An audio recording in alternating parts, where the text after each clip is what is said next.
Hello, the game is Temtem.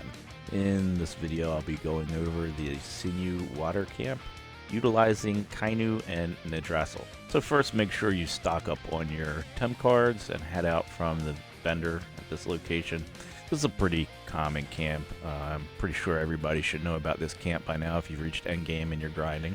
Just make your way around to the cave entrance and come in through this right side. Either side of the water is fine, they both spawn the same Temtem. There's also a way to come in from the city on the left side. And before we get into the fighting and such, I just wanted to go over some of the boring stuff and explain how I was calculating my Pansun per hour and how I'm tracking all this. So highlighted now is the formula I'm using to calculate my Pansun per minute based on each encounter. Basically what it does is multiplies the values of what I'm gaining, so the Temtem that I caught, and then subtracts what my expenses were, so how many cards I used, and then it divides it by how many seconds and puts it into a minute conversion. This area is the value of the cards and the value of the Temtem. I have it set at max value, so this would be if you caught a maximum level Temtem. It would just be too much to record the level of each Temtem and the value for that specific level, so I just always assume max value. And this column indicates which Temtem I've captured during that specific battle and how many of them. This column is how many Tem cards I used for each type of Temtem in the battle. And this column is the time that the battle took in seconds. This is probably the most important column and information in this whole formula. This is also where I believe a lot of misinformation comes from, and the data of people have skews based on how they're getting their time frame from the value.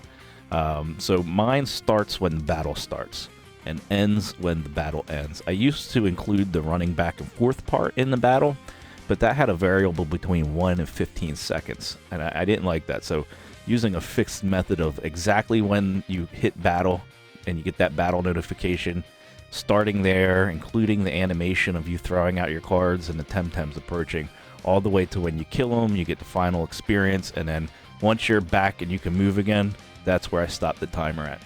And this column is where the formula resides, so it's basically doing all the math to calculate the value and then converting it into a value per minute. So this is for every minute that I spent in that battle, this is how much Pansun that I've earned. And then once you have that Pansun per minute value, it's very easy just to pull the average of all of them, times it by 60, and then you got your average Pansun per hour calculation of what you're actually making per hour at the camp. And I found this to be the best formula that I could come up with that would give me a steady reference to show me and allow me to compare camp per camp per camp. What it also allows me to do is switch up my team so I can judge if a team is more efficient at a particular camp than another team. And that's kind of what I've been doing for the last few days. If you look into my videos, you'll see I just posted one about how to make money in Temtem, which kind of goes over making Pansun via trading and Discord, breeding, and freeing Temtem at two of the more popular camps. This one, the Shuine camp, and the Magnus camp, utilizing the wiplumps. And now that we're done with all the numbers, I just wanted to give a quick shout out to Skip. He posted yesterday a video in the same camp utilizing the Nidrasil and the Shuine, and that's where I got the idea to use the Nidrasil. I didn't realize that they could put a debuff when they attack. And it also made me realize that that debuff with 3 stacks seemed to allow capture a lot better than putting something to sleep, and it was a lot faster. And when I was seeing him doing it, and I seen how fast he was doing it, I was like, oh wow, I wonder how I can optimize that grouping a little bit to fit my playstyle a little better, because he's really fast and he's really into it, and I wanted something a little more brain dead, you know, something a little more easier, relaxed, something that doesn't need as much micromanaging. So I'll go ahead and link Skip's video in my description. Make sure you check it out after this video. Give it a watch. It has a lot of good information on how to utilize his method. And now on to the fighting, to show you how this Kinu Nidrasil team works at the Sinew camp. So in this battle we have a Wiplump, and a Ukama. Ukamas are notoriously hard to catch. They're one of the things that makes this camp a pain in the butt. In this camp, the only real threat you'll have is the wiplumps. But even then, it's not really a threat. The Kinu will almost AFK heal your Nidrasil. So as you can see, just use Drill, and the Kinu's Benefactor just healed all the damage from it. So the only time your Nidrasil will take any kind of damage is when the wiplumps use some type of wind attack, and it does 2x damage. But even then, it's not going to one-shot them, and sometimes won't even two-shot them. So you will only have to heal with your Kinu occasionally. For equipment, I do have Lure on my Nidrasil, which differs from the way Skip was doing his. When I was looking at the details, I was like, man, Nidrasil's very tanky for this type of environment, so why not use him as the tank and utilize Kinu as the awesome support class, or support Temtem that he is. And then with Kinu, or Kinu, however you pronounce his name, the only thing I need to utilize for him is the 4-leaf clover, as he's never getting hit, and he's mostly playing support. He's not even doing any damage or any attacks, and mostly I don't even use sleep, only as a backup. So I kind of had my epiphany when I was watching Skip's video, because I was watching him apply a debuff, and it had 3 stacks.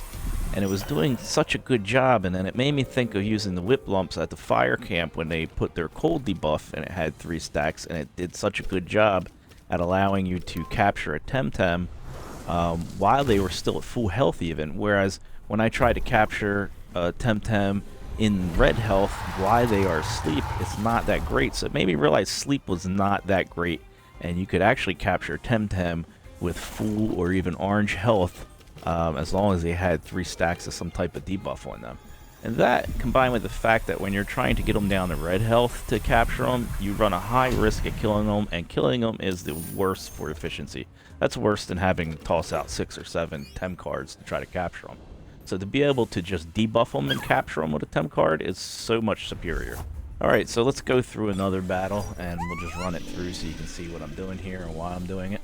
So I'm just going to go ahead and skip Kinu because I don't need to use him. I'm going to use Spore on one of the Yukamas. The Yukamas utilize water damage mostly, so it's not a big deal. It'll actually heal me. Now I'm going to use my Spores, and that's going to put my 3 stacks of debuff on them, and that's going to do a little bit of damage and allow me to start capturing with Tem cards. And this is where my way kind of differs from Skip's way. He was utilizing Spores as a heal, where I'm utilizing it as damage. So you want to put points into your special attack, so this does more damage. I'm hoping once this gets level 48, it does a little more damage, because Kinu's got my back. He's got all the heals that I need. So I'm just utilizing Kinu to sleep him. I didn't know if that was going to cap or not when I made that choice. It did, so it's great. But the sleep still helps, because what it will do is reduce the length of the battle, because this Ukama won't be able to cast next turn. Because he'll be asleep, he'll still lose his turn, which kind of just speeds things up. I'm not sleeping him to debuff him to try to cap him. I'm not sleeping him to reduce damage, because I'm not worried about damage. These guys can't kill me. So I'm just going to utilize Spore again. This will put the debuffs on him, do a little damage, and then since neither one of my Temtems need to do anything else, I'm just going to start throwing cards at him.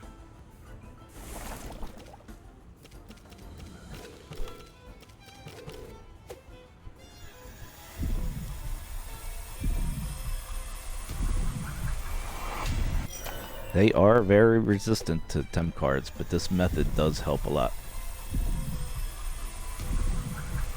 And money! Alright, let's go do one more, I guess, just so you can see another example. Like I said, this is very relaxed compared to a lot of other methods, and, you know, using like Nessla was very crazy and hectic. So I think this is going to be my way of farming for now on, and I'm just going to need to work on my efficiencies and getting faster. So after that kind Yukama healed me with his 1/4 damage, I'm going to cast my Spores on him to debuff him. And then now it's throw cards time. I wouldn't recommend trying to do any more damage, because you're going to have a high potential of killing him or them killing themselves. And I guess I should just mention that the Nidrasil, you can't capture them, you have to evolve them. And only the evolved version has the trait Tri-Apothecary. That Tri means it puts 3 stacks. when it does damage. What it actually says is when attacking with a special technique, target gets poisoned for 3 turns if it's a rival, or regeneration for 3 turns if it's an ally.